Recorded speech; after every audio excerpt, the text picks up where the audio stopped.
Gotta love that trombone. Good morning, Vikings fans. This is Morning Joe's, and I am your host, Joe Johnson, owner of PurplePTSD.com, VikingsTerritory.com, and PurpleTerritoryRadio.com. We are a proud partner of Big Heads Media / Podcast Network. I am here with, as always, Mr. Joe Oberle, who is the editor of the aforementioned network of sites. We will really quickly start with a promo for one of the other podcasts on the Big Heads Media Network, and then we'll hop into some Vikings action.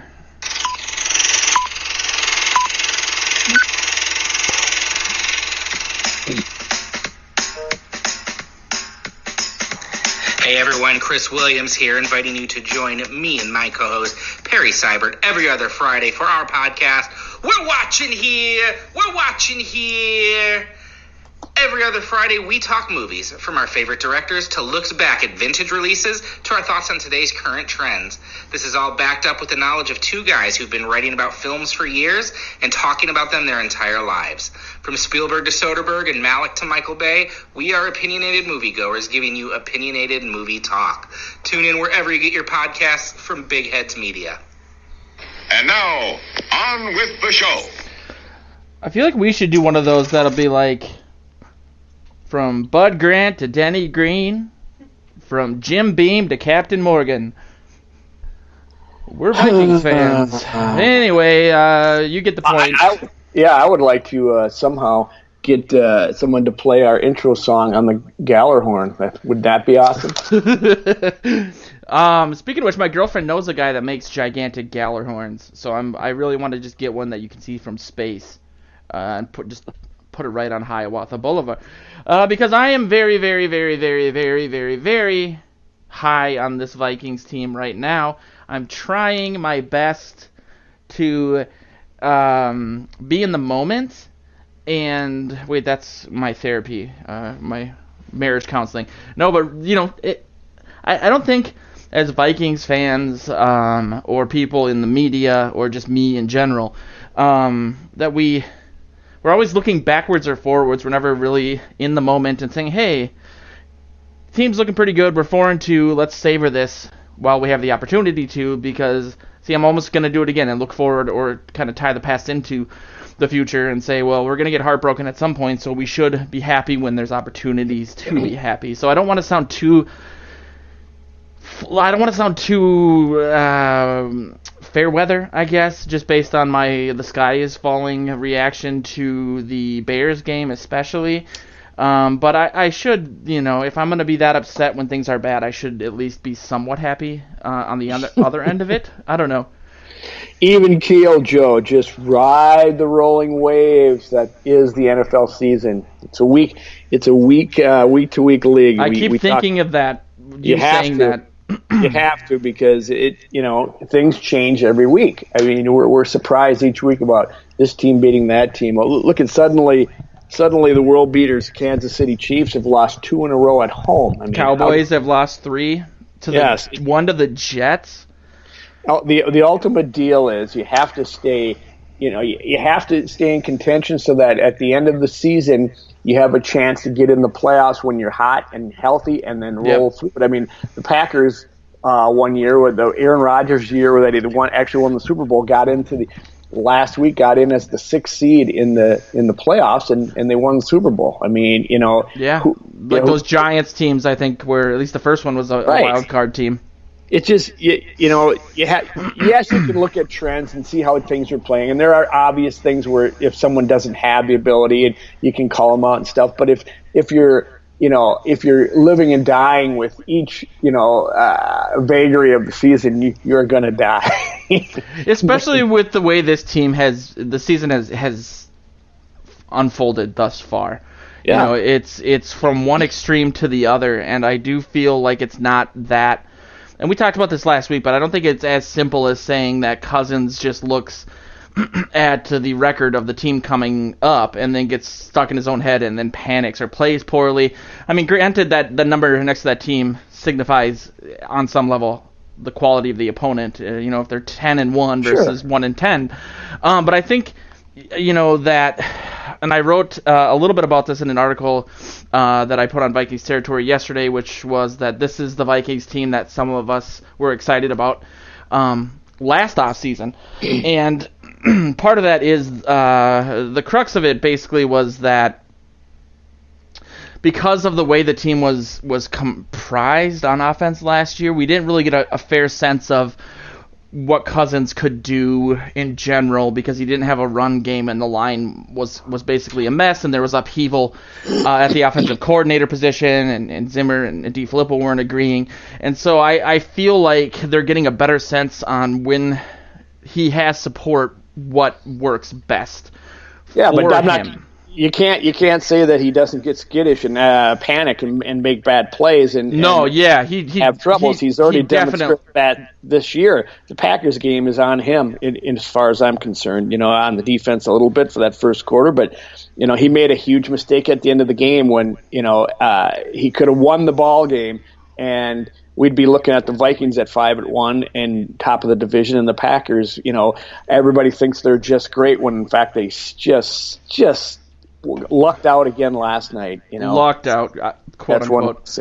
So it's Cousins is who we think he is. He really is. And like I've said earlier, and I've had people turn their nose at me when I've said it, that he's good enough to take the team where they want to go if the defense plays as great as they are, and the running game, or the offensive line opens holes for Dalvin Cook, and because he's got the receivers, he's got that running game around him, and he can make some phenomenal plays, but he's going to make some bad decisions if he's under pressure for an entire game. Now, let's not forget, they didn't play the greatest defensive line there this week, but they were pretty good, and he had time to throw. So, the point was that Cousins is bad under pressure. I said in the article, and I've said this a bunch of times, that if I knew that when Luke and I were arguing about bringing Cousins in, the team knew that. Kind of what I mean more of is when things are... Luke Skywalker? Who are you talking about? Luke Braun, host of Locked On Vikings, I think is his show. When things are going well, or when he has a running game behind him and a mediocre to good offensive line, depending on the week, what works better for him in regards to play calling? How can they better take advantage of all the positives around him? I think the Packers game is a better example than the Bears game, because the Bears game, the run game wasn't working, but Dalvin Cook was on fire against the Packers. And so you're completely right. That game, more than anyone else, a single person, is on Cousins. I think, though, that had they done more play action, like rollouts and bootlegs, where Cousins, I don't know why, maybe it's when he's running, he can't panic as much because he's doing two things at once, so his brain kind of quiets down a little bit, and he goes into he came in, Joe, with the reputation of not being very good on the run and being a pocket passer, and that's what's so surprising about it. Yeah, it is. I think he's gotten a little bit better. I mean, there was some of it last year. You saw a little bit of it. There's a lot bit more this year, and he's starting to get more comfortable at it. I'm never going to trust him to be a total Aaron Rodgers in that respect, who can just get out and throw passes from anywhere, on the run. But he has looked better, and he has been taking some shots, though. Yeah, it's amazing what that does for the offense when he sprints out like that and has nobody in front of him. And but it still goes back to that pass against the Packers because he had nobody in front of him there either. But that's beside the point. That one, it just sticks in my craw. But anyway, I agree with you. You're right. I mean, maybe this offense, the offensive coordinators is starting to figure out their offense and what Cousins can do best and what they can do with him, what they need with him. So I think that's maybe what's going on. And because I'm trying to find something to build on. I think that it was nice that the Vikings were playing a Giants team without Saquon Barkley, and then they're playing a better opponent in the Eagles. But that is still a very beatable team, that especially in the secondary. Right, a beat up secondary. They limped in and they showed it. I mean, that's the other thing I wrote in my post game is like, that's great. Cousins had a great game. It's what they should have done against that secondary. Let's see against some top tier. And yeah, there's a couple good corners coming up this week in Detroit, so we'll see how he does against them. So. Yeah, that Detroit team is no joke. They've lost 2 games now in the season, and I think it's by a total of 5 points. 1 to the Chiefs, 1 obviously to the Packers, which we'll talk about. But yeah, I'm not. Really, when I did my I'm off the Cousins bandwagon thing, I said that we won't really see until he plays in a big game against a great opponent whether or not, I guess from a hyper-personal point of view, I would be confident with him going into an NFC Championship game or something. And I'm still not there, but he has been playing really, really well. But yeah, this Lions game coming up, which we'll cover in a little bit, is huge. It's just like for a multitude of reasons.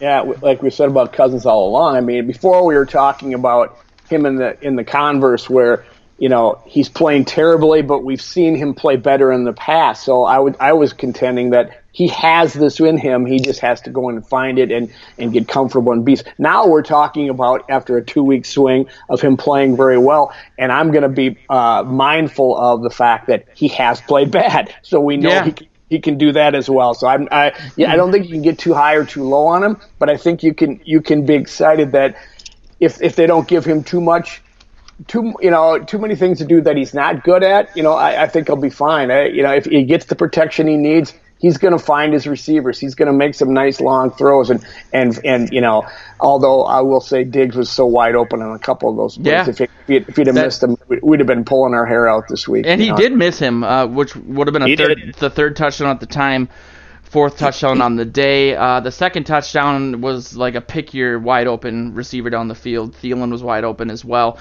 That was a blown call, having one safety back there like that. But when I did my post-Bears show, which people can go see on our YouTube channel or our Periscope channel, my dad, who is, as you know, Joe, a huge Big Ten guy, hasn't stopped talking about Chad Greenway coming to the liquor store and also validating, quote-unquote, I'll put validating in quotes, our Big Ten theory. He was... Basically, his point with Cousins was, watching him in college at Michigan State, which wasn't as established of a program as it is now. They never really beat Michigan. For example, Michigan would refer to them as the little brother or the little cousin or whatever. That when you back him into a corner is when he plays well. He's a scrapper. He's a fighter. I know you covered that a little bit in your post game for the Eagles. If you wanted to kind of explain that a little bit, what he said, because some of the Eagles defenders were running their mouths both before and after the game. Well, there was he had said earlier in the week, he made a comment that after the Giants game that he says, maybe I play a little bit better when I had an edge or I'm ticked off. And then they asked Zimmer about it, and Zimmer said, well, if I'd have known that, maybe I'd have ticked him off sooner, So before coming into this week, though, then Zach Brown, a former teammate of Cousins in Washington, said that he's the weak link. Cousins is the weak link for the Vikings. And so everybody was all thinking that that was the reason why Cousins played so well, is because he was, took this as motivation. Well, we find out after the game, he tells K-Fan that he didn't even know about that comment until 20 minutes ago, which was after the game, and hadn't paid any attention to it all week, and it's too bad, he says, because the guy's kind of a friend that said it to him about him. But he said, I'll take motivation where I can, and he reiterated again that he does play good with an edge. The funny end point to the whole thing is Zach Brown got cut by the Eagles this week. So who's the weak link here? That's almost. That's good. Yeah, so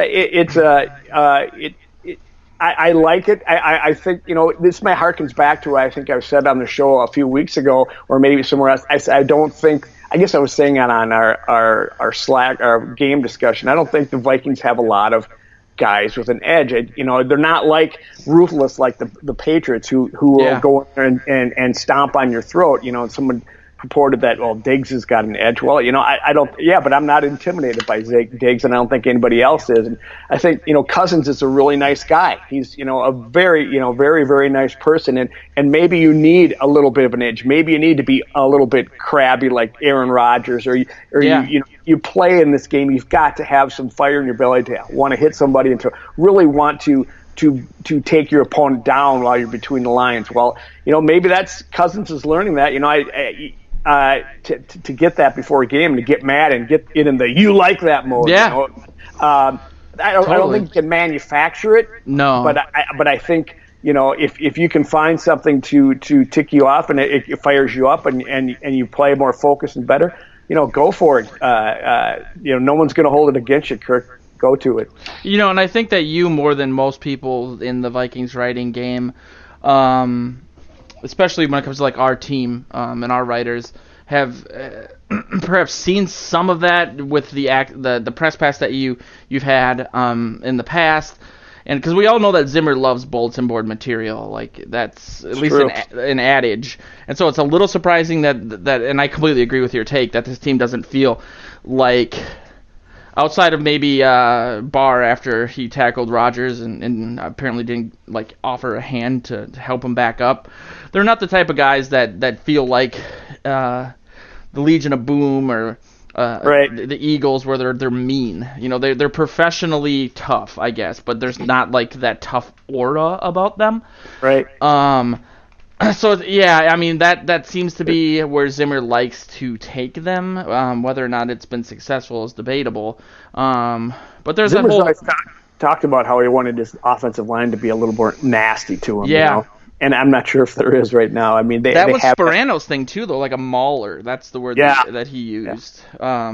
That physicality, and right. I think I always love having Chad Greenway on the show because he gives us this insight that you don't usually get from a player, because now you can totally tell that now that he's retired, that the shackles of media training 101 at TCO are off. And he gives very genuine answers, which is always appreciated. And we asked him about Zimmer and the idea of a head coach getting these guys up for these types of games, and he wasn't a big proponent of that. Because it's not like college as much. These aren't kids anymore. These are, in some cases, like the Rams, you have a coach that's younger than some of the players. So that scares me a little bit because that's what was always the knock on Bud Grant's teams back in the Super Bowl era, when you were just you were dreaming in some stuff. You weren't alive back then. I was a glimmer in my dad's eye, as they say. I was going to say that while he was watching a Big Ten game. Anyway, back then, the Vikings always, on paper, were the better team, coming into at least two of those or three of those Super Bowls, certainly in the first one. And, Bud Grant was kind of this, a phlegmatic guy who was just pretty even keel, pretty low key, but, knew the game and coached him well. But I don't think he's a rah-rah guy that went out there and tried to rally his troops, where a la maybe Pete Carroll, who seems like that guy, is always out there pumping fists and that kind of thing. Versus like a John Madden, though, I can see that. And whoever that coach of the Chiefs was who wore those suits. Hank Stram, yeah. We don't want to put him up. But anyway, my point is, I hope Zimmer's not that kind of guy that never, maybe that's not his thing and you shouldn't fake it. But, sometimes I think you want to get these guys riled up into a lather, especially for a big opponent, because you can see when this team is at home, at least this year, they got the crowd behind them. That defense is flying. Yeah, and it's that was palpable. not the defense that went into Lambeau Field when they should have been every bit as fired up, and they gave up 21 points. They were just running around, like they hadn't got off the bus yet. And so, I think there's something to that. But yeah, what Chad said and you just reiterated is that if you're a professional and you're not right, you can't motivate yourself. Well, maybe you shouldn't be in the league. So So I have some defensive statistics. What? I did show prep. It's one of the signs of the apocalypse. Because I have an argument, and it's very early on, so maybe I shouldn't be debuting it, but I do want your take on it.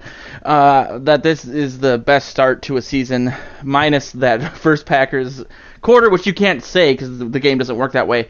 But even with it, well, you'll see. This is a very good start for this Vikings defense, especially compared to last season where maybe it was Zimmer overcomplicating things and not just letting these guys play. Because it does feel like when they're able to just go out there and put, rubber to road or whatever, that they're just on a talent level so much more talented per position than any other team, and they know each other so well that it's like an unspoken trust where they know they don't have to do too much because they trust the guy that should be next to them, that he'll actually be next to them.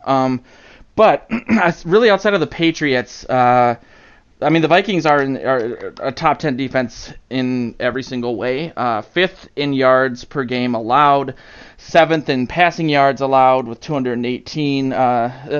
Total yards allowed is 310. 9th in rushing yards allowed with 91.5. 6th in scoring, that's 15.5 points per game. Without that Packers first quarter, it's like 14.4, so they would still be 5th. 9th in sacks, and they've only allowed 1 rushing touchdown all season, which is pretty sweet. So, you have to think that tying into what Cousins has done, that and I know you touched on this in your game recap as well, that it seems at home especially, but when the Vikings build a lead, that this defense, on top of being at home, plays differently or can stifle the opposing offense. And we don't necessarily need 38 points every week. We don't need Cousins to throw for 80% and 325 yards and 3 touchdowns each game. Oh, but it's fun. But isn't it? Outside of maybe turnovers, this defense is showing that they're not going to allow much more than 20 points a game against great opponents at this point. So it is a very exciting time. It's hard not to get optimistic. You might be right. I'd have to go back and compare year to year. If you're throwing out statistics like that, they are giving up 15.5 points per game, which is they lowered it this week, which I thought it was 16 in the past. But I know. Not to interrupt you really quickly, in 2017, that great defense at the end of the year, it was 15.8 points. So I was going to harken back to that one. I'm thinking about the only difference. I would say they're probably just as good, if not better than them. But now, since that time, people have really figured out a little bit more what Zimmer's doing back there. Yeah.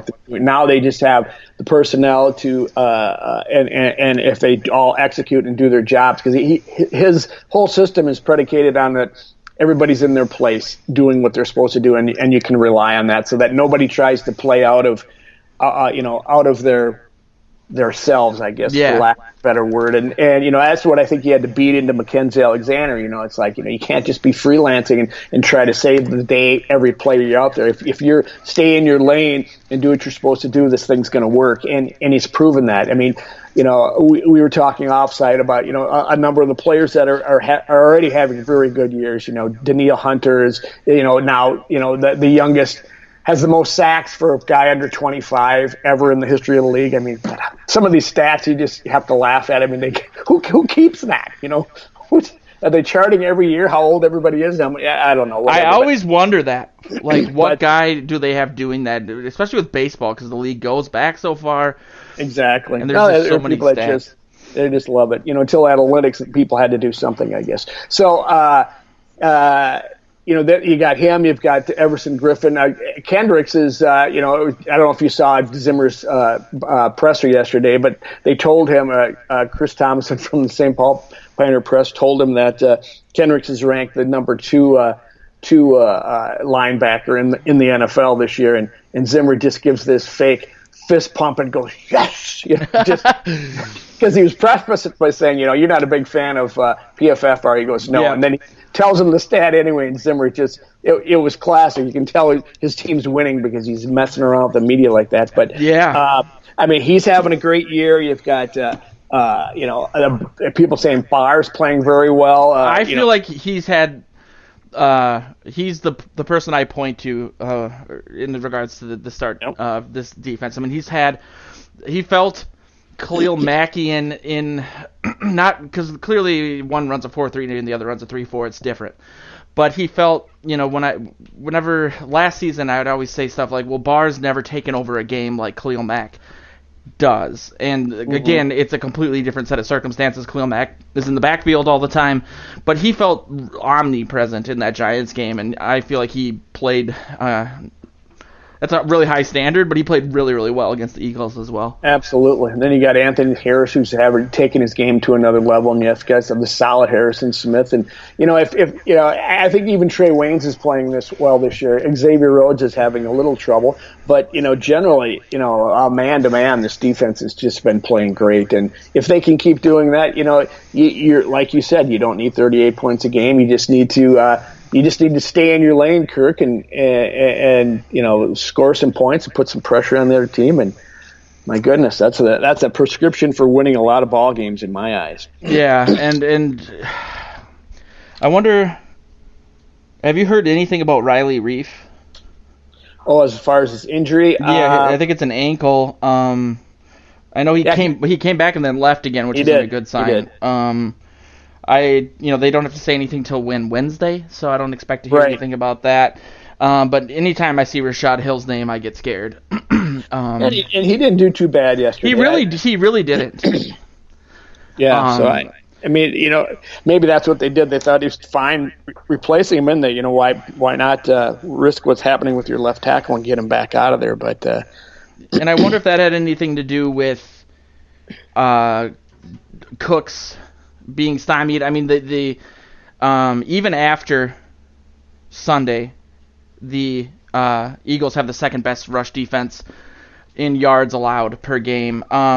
They're averaging 72.8 yards allowed rushing. The Vikings coming in 63. It was when they So the Vikings put up 122. Most of that was. Well, not most of it. Alexander Madison had 63. Cook had 41. Which is some still... of that was garbage time for Madison, though. I mean, you had asked me, the comparison there, and Madison had a bit knocked off a big run in garbage time, and so I'm not, I think that they keyed in on Dalvin Cook, and the Vikings' game plan wasn't to get him off. I mean, I think it was the run to set up the pass. They came out passing. The first play of the game was a pass, and they so I'm not worried about Dalvin going against a tough rushing defense and not having a lights out game. And I think it was a good example too, because the color commentator more than once mentioned this is why you still run the ball to set up the passing plays, and even though they weren't successful on the level that we've grown accustomed to with Dalvin Cook, they still served their purpose. So it's just, we even saw Kyle Rudolph getting some action in the passing game. I think he had 2 catches that I can remember. David Morgan's coming back this week, which is going to be, I think, relatively big. I know Kyle Rudolph has been a huge surprise in the blocking department from all the reports coming out, but looking at Kubiak's tenure in the NFL, he has more often than not gone with the tight end who can block better than catch. So I have a feeling we're going to see David Morgan coming up in a lot of third down situations and a lot of clutch situations moving forward. I mean, we've been on David Morgan watch on this show seemingly forever, and so we don't even know what's wrong with him, Joe. I don't even know what's wrong with this guy. It was a really weird offseason too. He'll be back by camp. Well, he'll be back by the first preseason game. And they kept kicking the can down the road, it felt like. I won't get too excited about him until I see him on the field getting a lot of snaps, because Smith and Rudolph, like you said, have filled in admirably. They've both been blocking well, and and they can both catch the ball. You may see some. They may work Morgan in there slowly, but then who doesn't make the active roster as a result? Yeah. Is Conklin? You going to set him down? I don't know. It should be interesting. Now, I hope he's healthy. I wouldn't bring him back if he wasn't, because the tight ends right now are doing their job. But it is interesting that the Vikings, with Kubiak involved, have not had the tight ends more involved. And in fact, it really is, and I wonder why that is. Maybe it's just Courtney Cronin. This morning, and I was looking at the power rankings on ESPN. What? I know. I shudder to bring it up, but I just like to look at one just to see where they're at, and they're doing something where they take rather than write about each team, they'll take each team's, they'll have a theme, and this time it was the team's biggest weakness, and they'll list it for each team as they go through. And that's kind of cool. Yes, it is interesting to see the different category each week, but. The Vikings were 14 last week, and now they're back up to the top 10. They're number 10, and they said their biggest weakness was the tight ends, and she said the same thing. About it's surprising with Kubiak in here how they don't have a touchdown. They're one of 3 teams that don't have a touchdown by a tight end this year, which is kind of ironic. So weird, especially with Kyle Rudolph getting the big contract and what have you. So second round pick. Maybe with Morgan back, this will start to change. He'll be the blocking guy, and that opens up pass catching opportunities for both Smith Jr. and Kyle Rudolph. We'll see, but it is kind of interesting what's going on. And too that Cousins likes to distribute the ball. Absolutely. He's had games had 8 or 9 different receivers. 7 last week is something I had counted. Yeah, and obviously. The joke after the Giants game was, well, maybe whoever on the offense has a complaint should just go on Cousins' podcast, and then they'll get the ball. And then you had this week, it was Diggs' coming out party. A mostly career day for him. That interception on the sideline. Yeah, 2 drops. One was a pick on a play that the Vikings seem to run a lot that were... It's a broken play, but it always seems to go the same way. It's usually Thielen on the sideline, though, making that first down catch. It bounced off Diggs' face mask and went to Sendejo. That was a double stain. I had to, despite Diggs having the big day and the plaudits I gave him, I had to remind him that everybody's human and makes mistakes, and the plays don't always work out well for everybody on the team, because he had 2 drops, and both of them were in his hands, and catches he could and should have made. One of them resulted in the double dastardly stain of Andrews and Sendejo picking up. Oh God, I'm not a big fan of Andrews, so.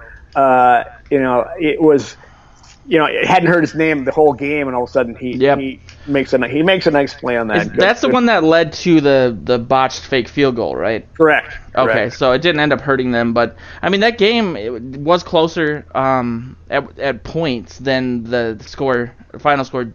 Would otherwise make you think. Unanswered. They scored and got it 24-20. So right then it was starting to tighten up, but then the Vikings offense came in and put up responded with a touchdown to extend that cushion, and then tacked another one on at the end. That was really, you don't want to let a team back in at all, but we talked about this a little bit in the live chat, and then I was chatting with some people that were doing coming in during my halftime and pregame show, and the fear is, especially I think talking to Kirby, he's like 10 years younger than me, 11. So he doesn't remember a lot of the early Denny Green years, 98, that sort of thing. Wow. And there was you're talking like that's ancient history. I know. You're talking to ancient history right now. So there was they'd always go into prevent, and Jimmy Hitchcock would blow a coverage and they'd lose. And so I always get that fear when the Vikings go up early that they're going to take their, like you said earlier, they don't have that Belichickian put up 50 points, even though he isn't doing that as much as he used to when he was really mad at the league.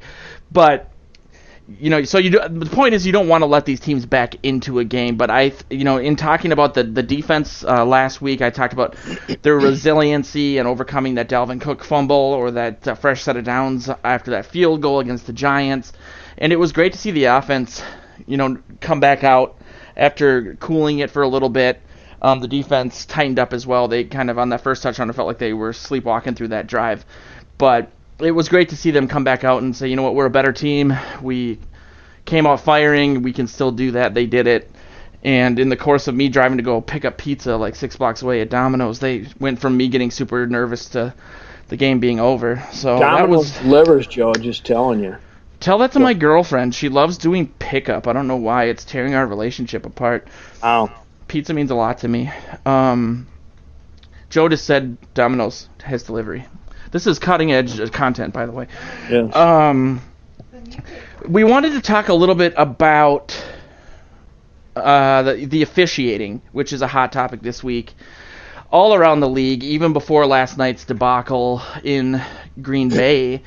I think the easiest way to discuss this situation is, I think that personally, and as someone that hadn't been to a game in a few years, I was at the Raiders game, and it wasn't necessarily a game that was heavily flagged or anything, but with that and the TV timeouts, and with what baseball's been doing to limit the amount of times you can go out to the mound and to make games go by quicker, it feels like football's on the other end of it, where they're trying to perfect this imperfectible game, and I understand the motivation behind it is, while reactionary, it's positive. They're trying to do things so you don't end up in the situation where the Saints were mad about that no call pass interference.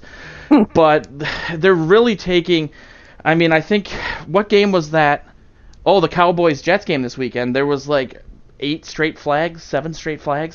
Yeah, it was terrible. It's too much, and when you're at the game and you don't get distracted by this or that and you're just watching the players standing around on the field, it's this is just let the guys play, you're never going to make it perfect, and that's not an excuse for not trying to do better, but I think they've gone a little bit too far, especially with the pass interference calls and coaches just throwing flags out there because they don't understand how the rule is going to be enforced, so they wanted to see it, especially in the preseason. It's just, it seems like this could be something that really hurts the league in multiple ways. It makes the game more boring, and then you get questions of my most hated line of reasoning.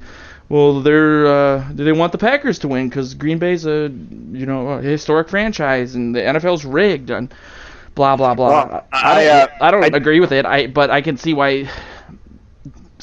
Dumb people would use this as ammunition for it. Well, just along those lines, I tweeted last night, why wouldn't Matt Patricia challenge that no call on pass interference? Because he knows he's in Lambeau and there's no use to it. And it's got the most likes and retweets and I've ever had of any tweet. So that tells you what the mindset is out there. Yeah, we get that a lot in comments to our articles that the NFL's rigged. It's obviously not. It's far too complex. But, there's been talk of, refs rebelling against certain, calls. I forget specifically which one it was, but they looked at it on the field, got it wrong, and then they looked at it in slow-mo, obviously during the replay, and they still called it as they saw it on the field, but it was such a blatant thing that people are chalking it up to the refs kind of.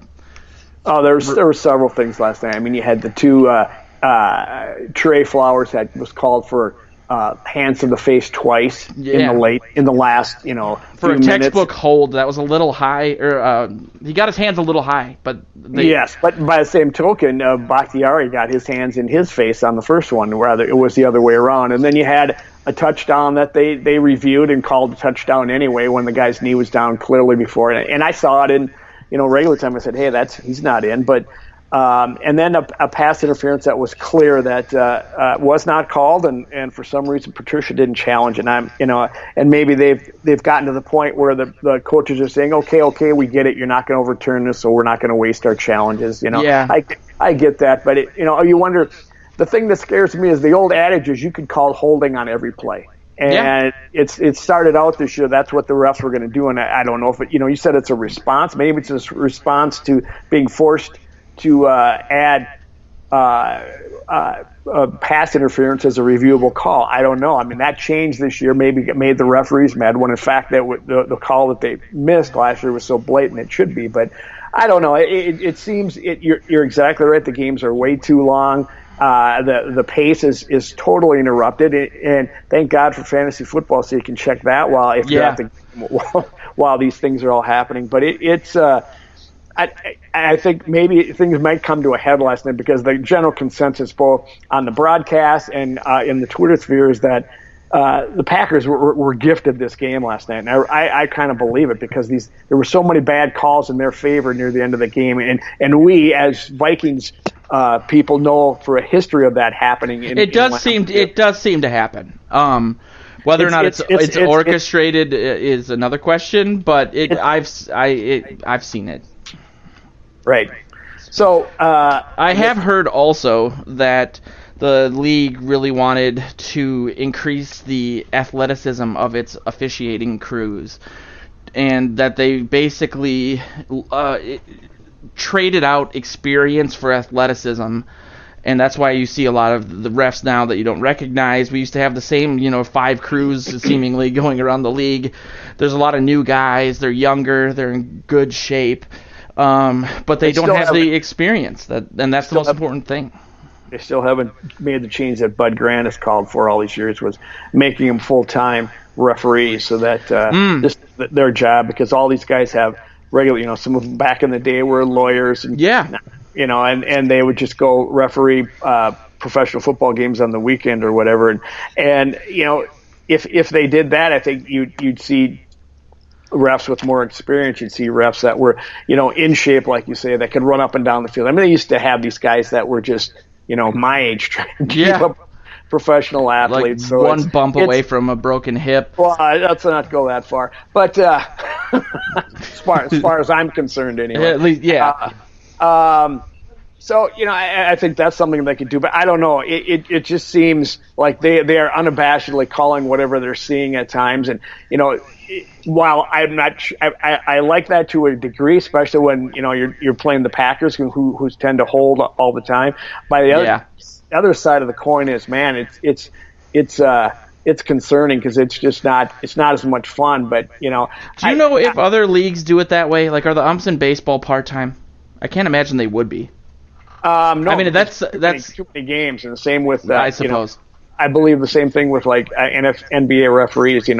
I think a lot of those refs are doing high school and college, and then they make it up to the pros, and so I don't think so. I think with those longer seasons that they are primarily referees, as opposed to it's just a side. I mean, it's increasingly complex. The rules. There was that weird fair kick that they had the other day that you only see like once every decade. It didn't work. It's just too important to, I don't think most people realize that, because I forgot until you mentioned it, and I used to know that, and then I completely forgot. It's just, for a $10 billion a year league, you think that they would, and maybe they will. They're extremely reactionary. They only seem to make changes when there's a large public outcry, and I don't think anything's more detrimental to the credibility of any league than this kind of conversation. And like you said, you got the most likes and retweets for a reason. So hopefully they'll make changes, but it won't happen until the year's over. They always do it after the season.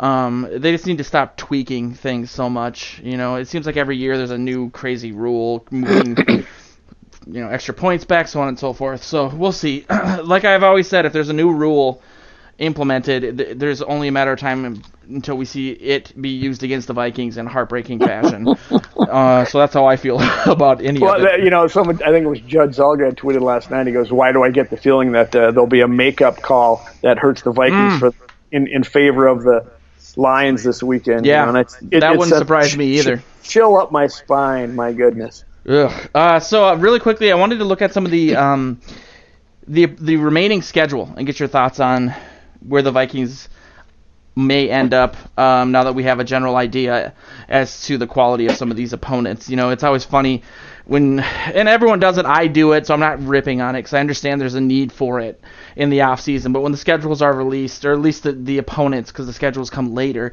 Everyone rushes to get their schedule predictions out, and you really never know. Like you say almost every week, it's a week-to-week league, let alone knowing, months and months in advance how good this opponent's going to be. It's kind of a fool's errand, but I think we have a better idea, at least, than we otherwise would have. What a great setup for a bad... Anyway, obviously they play the Lions twice. Then it's the Washington Skins, the Kansas City Chiefs, the Dallas Cowboys, Denver, Seattle, the Chargers, Bears, and Packers. I mean, a lot of those games, like you said, the Chiefs seem beatable. That's in Arrowhead, though. The Cowboys seem a lot more beatable than they otherwise were. I think the Chiefs were beatable in the last 2 weeks. I don't think they're going to see them that way going forward. I think what's his name? Andy Reid. Mahomes is going to get healthy. He's got a bad ankle, and it's kind of slowed him down a little bit. Probably take his running thread a little bit. There's a lot of rumors that they might get Jalen Ramsey because their secondary is a mess. Oh, jeez. Well, their defense is the biggest problem, but they also get. They've got Tariq Hill back now, and if they get Sammy Watkins, they'll be even healthier there. So they're going to be tough again. I'm going to tell you right now, I'm not looking past the Lions. We can only look at the next game on our schedule, Joe. But I like that answer. Did say going into this 5-game stretch that before we meet Washington, the Vikings play them. They've got a 2-game stretcher that will show you a lot about them. And they passed test number 1 this weekend. If they can beat the Lions, who I think is a better team than their record shows, they should have won the game in Arizona that they tied. They could have beat the Chiefs themselves at home 2 weeks ago, and they should have. The game was stolen from them last night. They would be near the top of the division as well too. And I said this last week to you that I fear the Lions more than I fear the Packers, especially having the Packers at home. Yep, I agree. I think that's why I wanted the Lions to win, because the Vikings have 2 games with them yet, and with the Packers, it makes it tougher. They've already lost one in the tiebreaker mode, so you wanted the Lions just for the Vikings' chances better. But then you get the break of Washington Redskins, and then you got to go on the road for Kansas City and Dallas. This 5-game stretch is kind of brutal for the team. It really. When's the bye again? Comes after the Broncos. They'll have KC and Dallas on the road, and then Broncos come in here, and then the bye week, and then they go to Seattle. So week 12 bye. Yes, the last week of byes this year. The Vikings are on that week. I kind of like that. At least how the season's been unfolding. Right. But yeah, that Lions game, you're right. I mean, this is a really core stretch, and there's a lot of good opponents in there. There's a lot of teams that the Vikings don't face that often outside of the Giants, who they seemingly face every year, and we're really familiar with the Eagles at this point. But yeah, like I said, the Lions are I think, and surprisingly, because I really wrote them off when I was looking at the NFC North this year, they're a sneakily good team. That, like you said, is better than their record dictates. I think they had a great draft. I think T.J. Hawkinson is going to turn into like a Neo Gronk. Stafford is Stafford. He's consistent. That's why I thought it was funny when that Lions fan the other week after the Bears game asked me if I would trade Cousins for Stafford straight up. And I was like, of course I would. Well, that's not even a question. That doesn't say a whole lot about what I think Lions fans feel about Stafford, but they threw a flea flicker the opening play last night. Look, I saw that. Kenny, what's his name? Galladay is good. I think they're a good team on their way to being potentially great. I mean, Matt Patricia obviously is a Belichick acolyte, and there's been the curse of his assistants going elsewhere and failing, and then having to go back, like Josh McDaniels.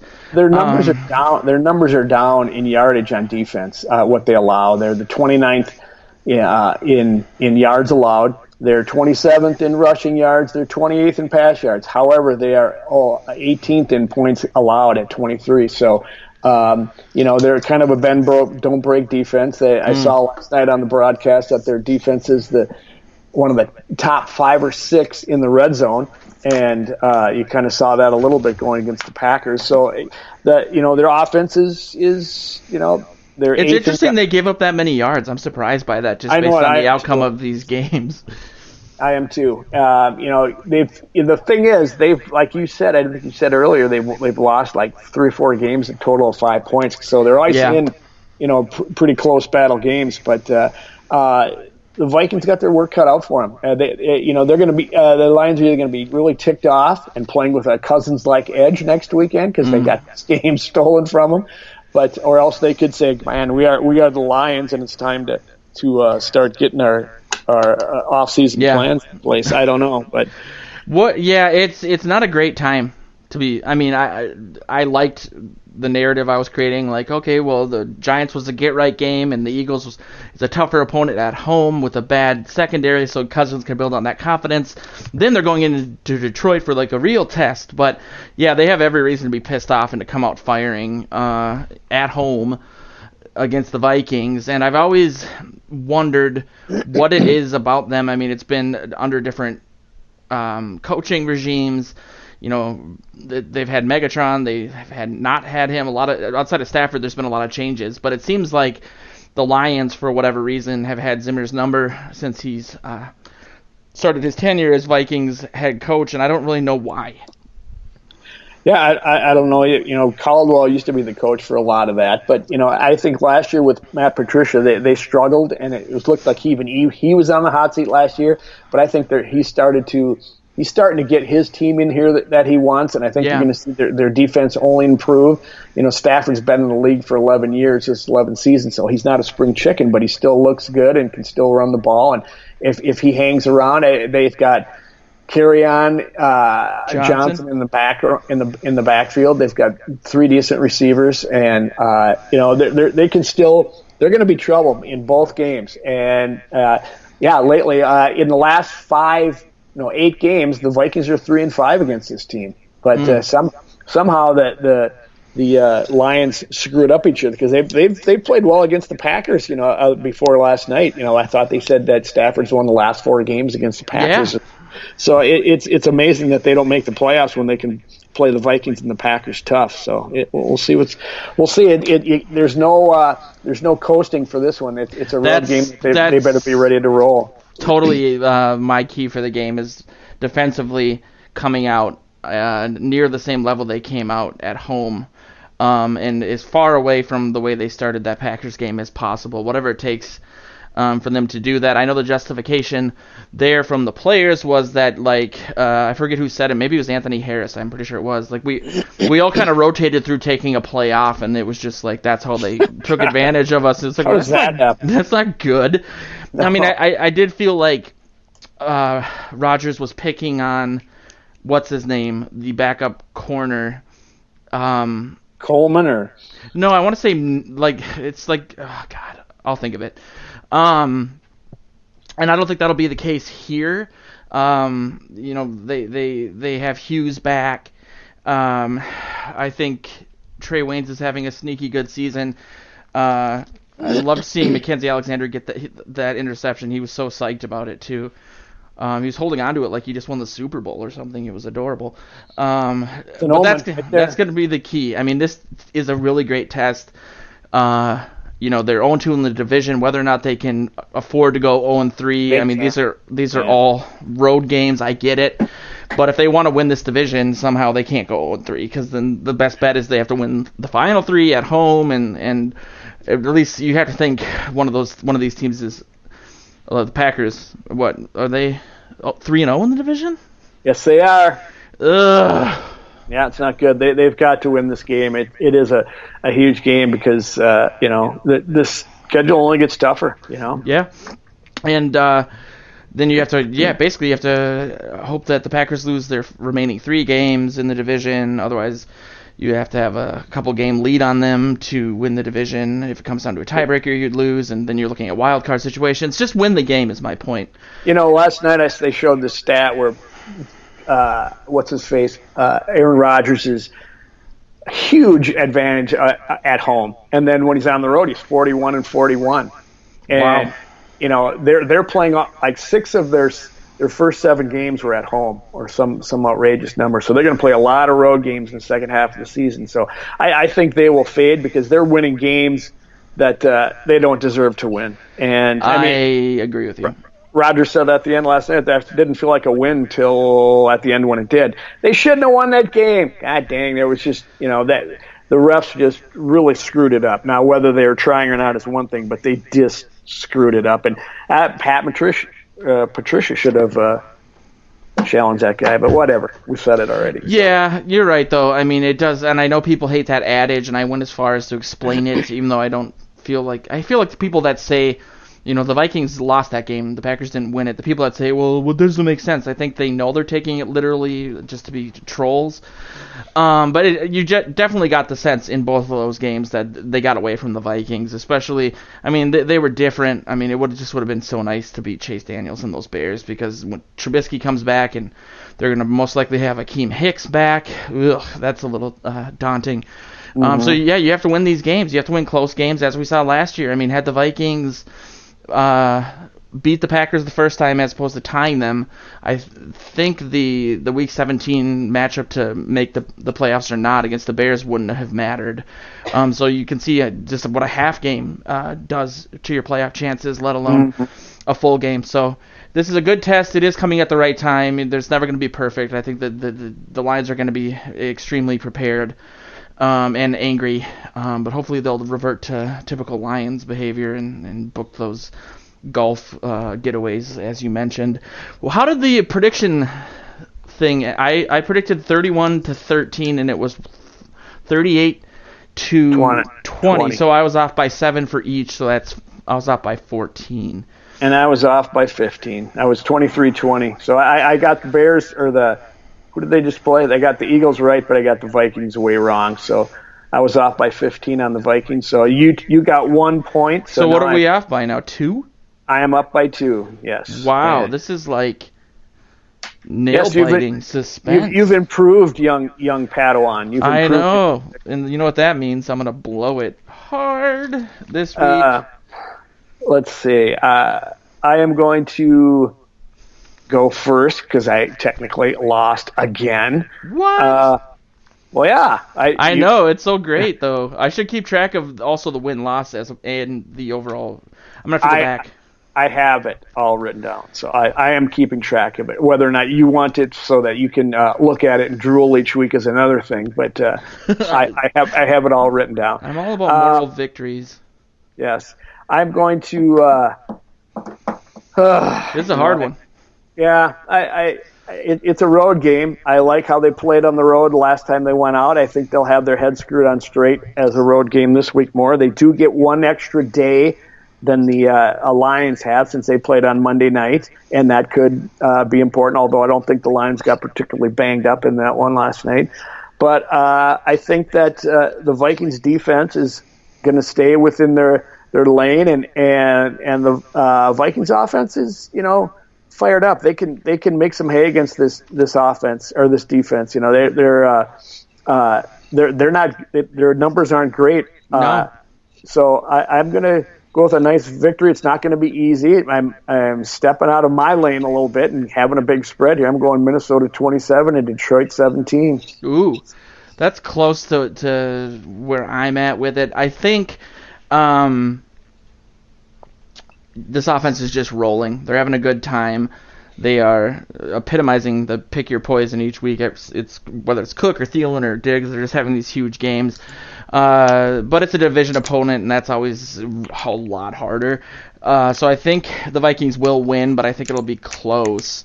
I'm going 24-21 Minnesota. We've kind of switched here. You usually I know. This will be important. I could lose my lead for the first time in about 3 years. So, and now that I said that and trash talk a little bit, it's going to bite me on the tail. But that's Isn't that funny how that works? You know, yes. I finally jump off the Cousins bandwagon, and he turns into Tom freaking Brady. Like, that's right. But, you know, you just gotta keep aiming low and hoping for the best. But yeah, thanks everyone for tuning in.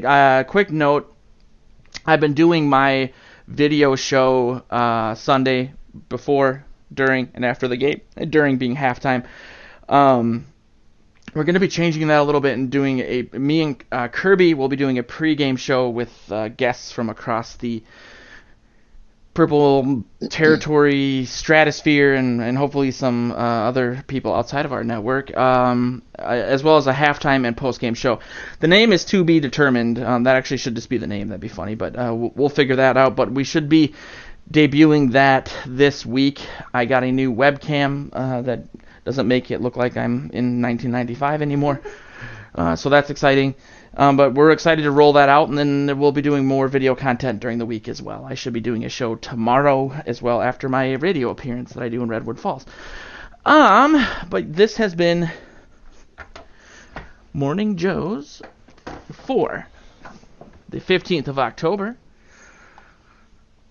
We will catch you guys next time. Skol!